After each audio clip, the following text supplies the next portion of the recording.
Hi everyone, welcome back to season 2 of On Location with Zara. I'm your host Zara Durrani.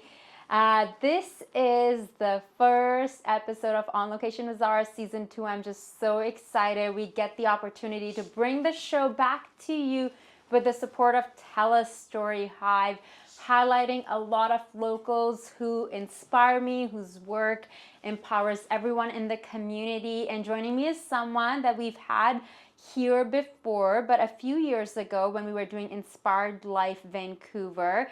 I'm talking about none other than Sonja Picard, someone whose work I've been familiar with for several decades now. She's working on a lot of exciting projects, and part of that is her reconnecting back to her art roots. I mean, she's an artist all around, but I asked her to bring one of her extraordinary new paintings. She's going to be doing a gallery show in February. So this is one of the beautiful pieces. I would love to talk, first of all, about you sort of focusing more on your painting journey right now and what's happening in February. I know we're a few months away, but I feel holidays are going to go by like this. So we have to share that with our audience. Yes, yeah, thank you. So this is a part of a series called Affirmation Love Notes. And basically it's really about having people ask themselves where they are in their life, about what love they're searching for or what love fulfills them. Because I think that we just go along in life and we think, I'm looking for a boyfriend or whatever that case is. But the thing is, like, what fulfills us in love? Is it family love? Is it friendship? Is it universal? Is it self-love? Is it passionate love? All these different types of love that change over our time. And as in my jewelry, with the affirmation love notes, there's an affirmation that's written on the back. In fact, I can even do a really cool affirmation in this heart here. And when I make these pieces, it feels very much like I'm making jewelry because everything is very precise, and I make these big pieces, and it's very all this precision, and then I get into the gold leaf. And so I've got very different ones. This one is called Modern Love, and it is about, it means that it's complicated, it's online, and it's texty. And really, when you look at the symbol, which is more universal, it's not so much on the yogic realm, it immediately it inspires us to take our heart in all directions of our life. That's really the symbol here. I work with a lot of different symbols, and I like to customize it for people also. But so fast forward to February coming up, we are at February 13th to the 16th. I'm doing a 4-day event called A Love In, just like from something in the 60s. What is it called? Love In. I love it. Right? Like in double N? I-N. And okay. Okay. So basically there's 3 events. We've got the opening event where everyone will come in. You get a really cool swag bag, even a small art piece. And then we've got an open day. We have Valentine's, which we're doing a sound bath, yoga, cacao ceremony, and a static dance event. And then the final day, which you're going to be coming to, is I'm doing a 108 bead mala that is all about focusing on love and relationship. And I'm going to teach you how to create affirmations, how to manifest love in your life, how to connect to it every day with this beautiful ancient ritual adornment methodology of counting the beads, as also in a way to relax our nervous system, keep us calm, keep us focused, keep us aligned with our visions and our what we're drawing in and our intentions. And so you could even chant your affirmations 108 times. I am love. I experience love, whatever that is for you. So again, that whole event is going to be, you're going to be surrounded in all my art, should I say, in this event. and it'll be experiential, and I want people to feel so good, and I want them to actually really inquire in themselves what love is to sustaining them, what level of it, what it's the flavor of love that is sustaining us, that is making us feel like we can expand more. Imagine if we lovingly just gave love without feeling like we needed it back, and just give it away, even in a compliment to somebody. It's like, wow, you look fantastic today. It's a nice gesture, and people are afraid of that. They think, oh, I shouldn't have said that, but like, we can find ways to compliment people that it feels right. It's the flavor of love that is sustaining us, that is making us feel like we can expand more. Can you backtrack and share a little bit of your history? Yeah, well, we're going back 35 years now, because I started in ceramics. I was in ceramics and sculpture. I think as an artist, several things have to come into play. One is you need to be able to talk about yourself. And you need to talk about yourself with a lot of confidence. Number two, you have to learn you have to be okay to do the hustle. Especially now, yes, it's great. As social media is out there, then people, all the artists go, I'm just so unhappy with the algorithms. I feel like I'm out there and I'm posting and nobody's hearing me and all that stuff. But still, we have the ability to get out there in the world space more than we were 20 years ago, without a doubt, right? I mean, galleries will see you, potential collectors will see you, and I think over time. So the formula that I have always suggested for artists are: get a business and marketing background, take some courses on that first. You have to learn how to navigate that whole element and how to put your voice out there that feels authentic to yourself, right? If you're not, then what you're doing is you're giving somebody else that platform to talk about who you are and what you're making. And people who want to buy your work and your art want to hear it from the artist. I have to say, hands down, even the galleries that there's been one particular gallery that took me 10 years to get into. I'm not kidding you. I was just like always, and I just thought, you never know. I'm just going to keep throwing that line out. And eventually, and that particular place has been one of my biggest supporters and financial background that supports me, which is really phenomenal. So what I'm hearing is persistence. Persistence is everything. And I feel like I need to hear that a lot now. Like, I'll just share something openly. Yeah. I've reached out a few times. I'm 42. I talk about my age openly. There was a point I felt like I needed to hide it. And I've been wanting to. I do a lot of content creation work. Brands work with me. But I've been wanting to get modeling representation again. It's so nice to hear from someone else, because it took me a long time to realize that I'm the one who has to do the marketing. Yeah.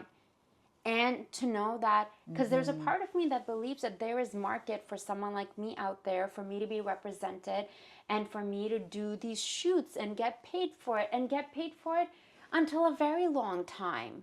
Like, gone are the times where it's like, as soon as you start getting silver hair or whatever, it's like there is market for everyone. Yeah. But I have to get out of my own head. So for me to hear that, you heard no so many times. Yeah, it's a real self-belief. It's a push. I mean, I always say being an artist is one of the, I think I may have said it on the last show, it's one of the best vehicles of self-evolution. Because you're the one who has to believe in yourself. Nobody else. And if you're not getting the likes and the people buying your work right away, it's just because they haven't seen it. They haven't seen it in person, and they haven't experienced it. And so you just have to keep going out there all the time. And as soon as you lose belief, you will have the whole universe backing that whole thing up. With your career of over 35 years, 3 decades, and and having international success, because you're traveling a lot, you have your own store. Yeah. I modeled for you. Yeah. Like, I'm sure in this expansive career, there have been many moments of like, okay, surrender. Oh, surrender. Sometimes I wanted to burn my studio down. Let's get real.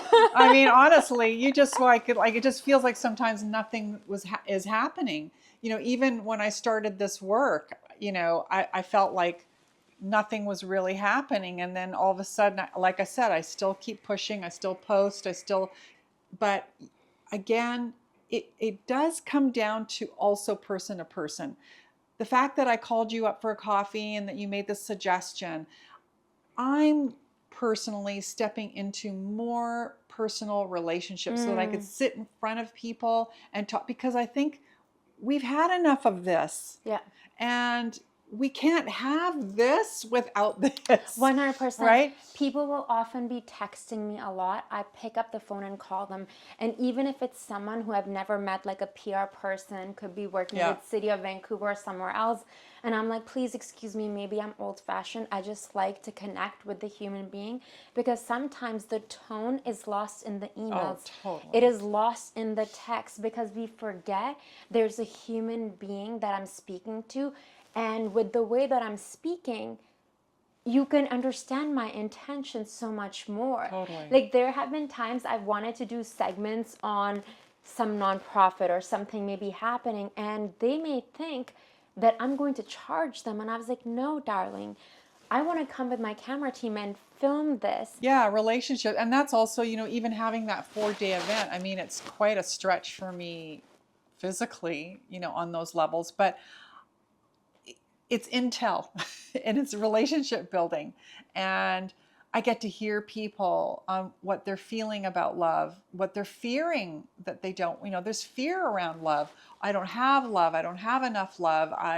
I'm looking for love. Single women that we know that are single and who are looking. Hello, anyone? But you gotta go through me first. So I'm just letting you know, like the big sister thing happening. Don't worry. But and I love the fact, sorry to interject, no. that it's around the Valentine's Yeah. weekend, and it feels so intentional and such an experience. Yeah. And the fact that it's over 4 days, and even when I look at these pieces, I feel like, wow, this is like a warmth you're getting. Like, I'm proud to have this here and to film here, and like, we can switch the pieces as time goes on to have some of your. That's another my intention of how can I support our community, which I'm so grateful I get to do, thanks to Tell-Us and Story Hive. It all comes back to that love without it sounding too like out there, but it is true. Yeah. We need that support, and we need those positive stories. We need the conversation. Yes. I think we need the conversation, and I think we need the conversation with lots of different people. And that's why I wanted to bring it into a 4-day love in event. Like, what's the love in you? What's the love in that you're putting out there? Are we restricted with it because we're fearful of it? All those different things. And so I'm really, really curious to hear. It's like a litmus test, right? What's going on for people. And of course, all those conversations as an artist really inspires me to push my own personal boundaries. I mean, I see future exhibits with this where it's really large scale, and maybe there's outdoor things. I've got lots of ideas on how we can be experiential. What if there was like, one of the ideas, I'm just going to put this out there because we're talking about it, but what if it was like, these incubator areas where we're listening to beautiful affirmational mantras about love. You might go in and you might have had a crazy, crappy day, but when you come out of this sort of exhibit idea, what's your feeling after? Isn't that what we want? How do we incorporate that more, be less on the social media, but really listening to ourselves so that we can do that pivot shift within ourselves to change what it is we're not getting in our life or want more of, right? Yeah, it's such an interesting time right now because people feel so disconnected. However, more than ever now, people feel more lonely. Yeah, very much so. And even though we have all the apps, we have all the social media, we have all of this, we're live streaming, we have all of this content, but we're sharing how we're doing, but how we're actually feeling, it's the one-on-one. It's the one-on-one because Yeah. we don't have enough of it. It comes back to the conversation of what we were talking about marketing and social media, and even before social media. You've always understood the importance of marketing, but in an authentic manner. And I think so many people, so many creatives who are watching this or watching this later can learn from, how you've had to navigate and maneuver your career, because you had the brick and mortar. Yeah. Then you decided, I've done that. Yeah. Done. And then the international, you're really into jewelry, you're really into being freelance. Like, tell me about that journey and how important the flexibility of mindset is. Because I think you're a very open and flexible person. I think because I'm an artist for 34 years, I think that because we have to navigate with our intuition and our creativity, that I have been blessed with the ability to more than half my life, like, have utilized that little engine that can and could and should and would, right? So intuition is so key. And so I have sort of within my mediums, I've changed a lot of things. Like I had my store, and and then I was realizing. How long did you have the store for again? Well, I only had it for 3.5 years. Serious. But that's still like a big deal in Vancouver. It is and it isn't. The only reason that I left it was I realized I was coming home. I was married for a few years. Our daughters, my stepdaughters were 8 and 10 at the time. And I was coming home exhausted because I've been talking to people all day. And at 7 o'clock, I'd come home, try to feed everyone, and then be talking. And I didn't have the capacity. And I went, well, this isn't success, is it? If I died tomorrow, I'm not going to say, damn, I was in the studio not being present, or what's more important, being present with my family. What was the importance for me? So I realized I had to let it go, which was really hard because it was so successful. And I just went, you know what? This has to go. And what I ended up doing is I ended up shape shifting and doing international trunk shows, which is what I do now. I travel a lot to the US with my work to different galleries that support me and meet clients, etc. And it's great. I can navigate around my family time. And when I'm home, I'm home. And basically, I run my studio and my business out of my home. I have a completely separate space. I have a small team that work for me. And it's fantastic. Cookies are baked if I wanted to for my girls. Whatever, dinners. I love making dinner. I love making sure my family is fed well. And that is important for me because it feeds me. I know that's the most important thing in my life is my family first. Self, family, and the rest. And so what was happening was the work was first. So again, my intuition said this wasn't right. I have to shift. It was scary. I had to literally shut the door and walk away, which was really frightening. Is this going to be okay? But I knew that it would be. I just would have to find and navigate another way. And I did. People don't see the background of everything. And, a lot of people go, oh, you travel to India for work. You travel here for work. It's and so all these exotic. It You're sounds so cool. Oh my God, you're the coolest. So cool. Like when you were taking, was it this year or last year? Last year I took a whole all group. These. Yes. Yeah. It's like you're the coolest person, Yeah. But nobody saw the background. And it was amazing what I did. And, I took a bunch of women to India and I gave them really the trip of their lifetime. I've done, workshops there and, I travel, into like Palm Desert and San Diego for shows and all these different things. But it's a part of what I do, but it's not, it sounds glamorous, but it's hard work. Mm-hmm. It is hard work. It really is. But we can all choose things. We can choose that. And everyone who says, oh, it seems so glamorous. Well, you can do it too. Yeah. I don't see why I'm the only one limited to that. I mean, But it takes a lot of guts. It takes a lot of courage, belief in yourself, true. in the universe, that Like even for me, a couple of years ago, I'm so grateful that I had my safe job during COVID, and I got a marketing job, and I needed to pay my bills, and I was still modeling and acting and other things. But soon after, like I was at the second firm, and I recognized I was like literally 6 months in. I woke up one day and I was like, there's no way.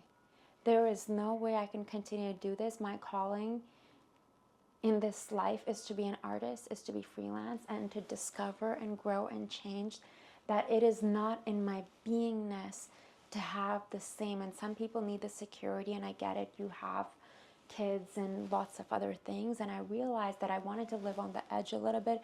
And part of that was like, yes, I'm going to have to rely on the universe, rely on myself, market myself. And for my mental and physical health as well, I realized because I was not happy. Yeah. Like it would be Monday and I'm waiting for 5 p.m. I'm waiting for Friday.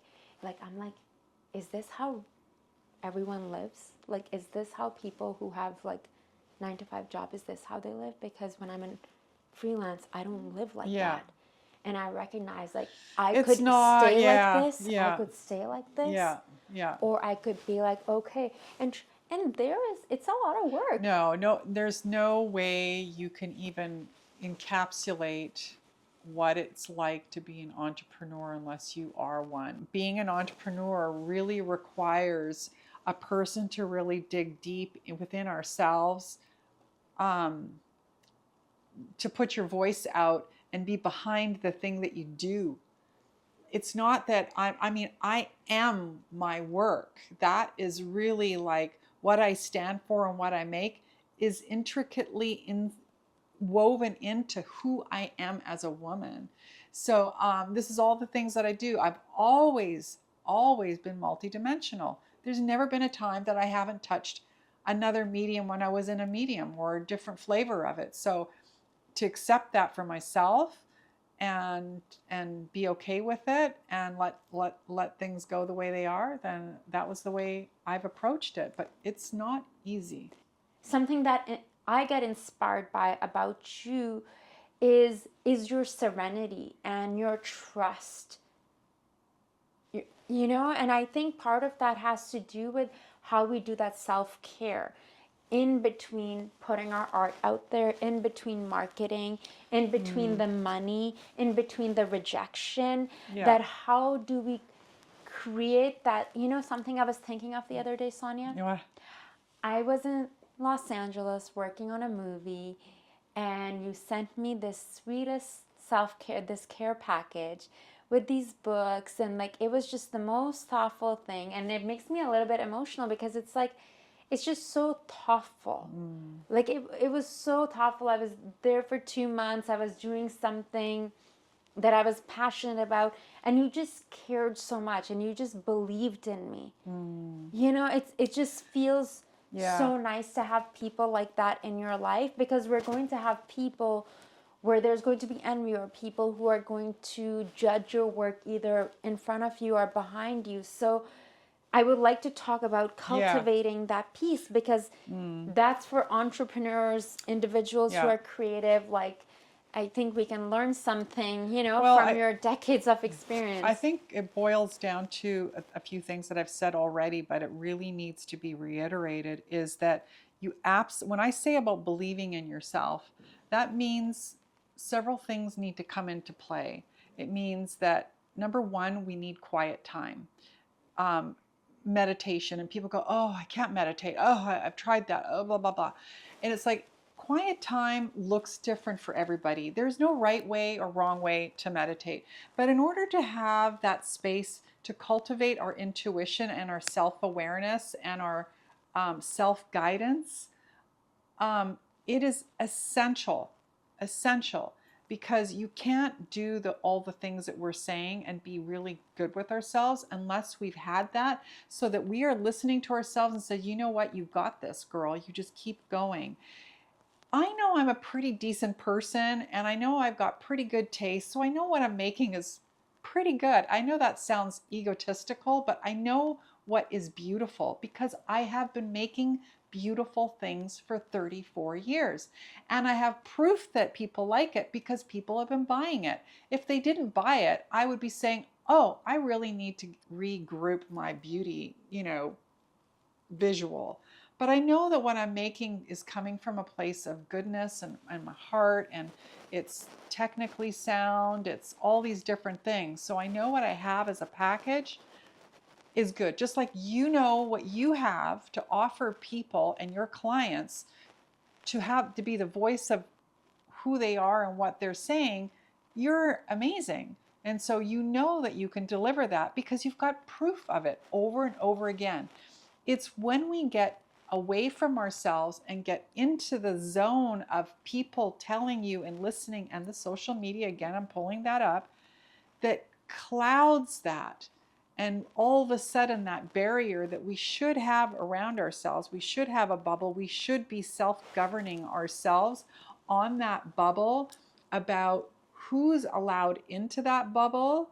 You have to be qualifying people to be in that bubble, and holding that space for yourself. And that is how you build strength. When you have that, you can go out with it and you can talk about it. And I can say, listen, Zara, I've got this love-in thing. This is what I'm doing. And I can talk to you about this whole thing. And you're right there. Like, sign me up. Yeah. Right? Because I know what I'm creating is something that's really good. And a lot of people are going to want to come, including you. Mm-hmm, completely. Right? So yeah, I think it's so important to have quiet time. And in my workshop that I'm teaching, which is the Mala workshop, I teach people on how to ritualize your life. That being a quiet time, however that looks. It could be journaling. I don't care what it is. It could be listening to quiet music and just completely brain dump, where nothing is floating in there, and anything that floats in there floats out, and you just let it keep going out through your brain like a big sieve. Just like let it keep going, just so you can be quiet. Your nervous system is quieted, and by your nervous system being quieted, you become stronger. How did you get into meditation? Well, I studied yogic philosophy many years ago with my teacher. I learned about mantras. This is before yoga and everything was cool and mainstream. Long time ago, 30 years ago. And I saw the power of mantras. They're sound vibrations chanted in Sanskrit. They're yogic mantras. And I knew that it was a sound vibration, but it was something. It was like a tuning fork. When you have a tuning fork, and a tuning fork, so they've got, or sound bathing is actually the big thing right now. There's a reason why, because it's hitting us in these areas of our body that we need to open up, where they've been shut down. And so meditation does that, where our body could just be soft for a moment, that we don't have to think about anything. And everyone says, well, I don't have time. Well, I'm sorry, you have to make the time.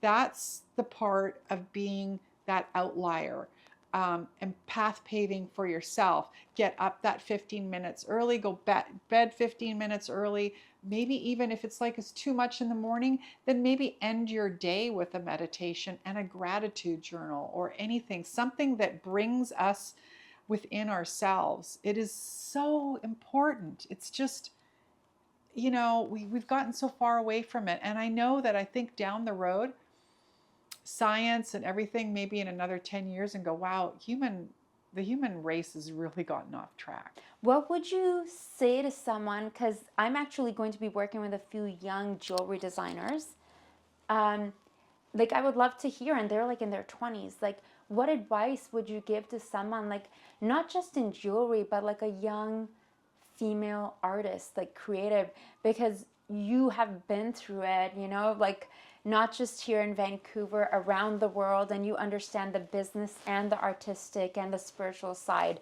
of that. Again, know how to talk about yourself. So that becomes, part of your marketing wheelhouse, and that is really important. I also believe in diversity, I have a couture line, which is, 14 and 18 karat gold. It's expensive. Not everybody can afford a piece. Some of my pieces run into $30,000 now because gold is so expensive. It's insane. But I also have a silver line, right? And that's affordable for many people that could have a little piece of that. So that's what I mean about diversity. There's lots of things, but those are really important. Be identify with who you are and what you stand for, your marketing. Stay true to yourself and be hungry. I just happened to notice your bracelet right here. It says at the back of it, let love manifest. So I want to ask you, especially with your what's happening in February and your artwork and everything that you're creating right now, what does love mean to you? What is love? Right now, I'm really blessed to have a beautiful relationship with my husband. What I'm feeling like I'm wanting to bring out is more universal love. That's my message, is to inspire love in others, which is more universal, for us to all be reminded that we are all the same and that we all want that. And it isn't different. It doesn't make us different. We're all the same in that element. That's so beautiful. And I like how from your ring to this, it's like, you're wearing your art. You're wearing your art. I do. Before we wrap up today, I would love to hear what are your plans for like ending this year, ending 2024, and what intention you're taking into the new year, into 2025. Well, this whole year has been making affirmation love notes, from the jewelry now to the art. The art started like June and probably to the end of the year. My intention is to get it out there and meet people. And then prepare. I feel like 2025 is really my, like I feel like I'm a little rock in a slingshot, just, pulling. Feel like the rubber band is getting pulled really far. And I feel like 2025, it'll just be this, I have all of this to offer, and, you'll hear me and see me out there. That's just where I'm going to be knocking and blowing down doors, and sharing what love is, and I want to get out on the street and talk to people. And so that's beautiful. Yeah. So for individuals who would want to come to this event, do they contact you through your social media? Comment, through my social media. Which we'll share. In January we'll be sending out invitations. And how many, what is the capacity like? One event is 100 people. Like, we got anywhere from 100. The Valentine's is going to be about 60. And where exactly is it again? It's called Jig Space. It's a sort of it's a studio, not a studio. It's a big gallery space, and it's a private gallery space that you can rent, and it's in South Vancouver. So, it'll be easy to get to, easy parking. It's in the industrial area, but it's absolutely exquisite, and I'm thrilled to be having my work there. So I'm so excited. I can't wait to see it. Can't wait to like enter a space with all your work and to celebrate you. Thank you. And also to attend this workshop, which sounds truly amazing, which is on Valentine's Day. Yeah. So we have 3 paid events. We've got, and we've got the Valentine's, but we have the Mala workshop is only for 17 participants. So it's really like, because I can only teach that many. I am truly excited because I remember when you were in India and you were posting about that, and I was wondering, what would it be like to create a piece of jewelry that you wear, it's that powerful. you have put so much of your own intention into? And I think culturally, because of like where I grew up, so for us, we would like pray using beads. Yeah. And when I would have something like that, there is a sense of like, okay, you're surrendering, you're trusting, your words are in it. Connecting. You're activating these beads. There's an energetic behind it. I probably have taught over 100 or so, maybe a couple hundred women at this point now. And hands down, it's emotional. It's powerful. It's really it's an extraordinary opportunity, and I don't do them that often. So, yeah. Any lasting words of wisdom, inspiration, before we let you go? What inspires you in life? I think when I I don't mind sharing, and we talked about this when I think we got together. You know, I turned 60, and I think what I wanted to say, what I see You look with women. so fabulous, though. Thank you. What I want to say mostly to women is to find that place of self-love, and again, it's all about my affirmation love notes, is to find a place within yourself that feels really confident and okay with yourself, and not feeling like you need to do all these things to make yourself more beautiful, because the beauty really is here. And I know that sounds so cliche, but we've kind of moved away from that cliche. And so self-love, I think, is something that we all really, I feel in conversations with women more and more feel out of touch with themselves on some level that makes me feel quite sad. And how can I help by bringing that self-awareness and self-love?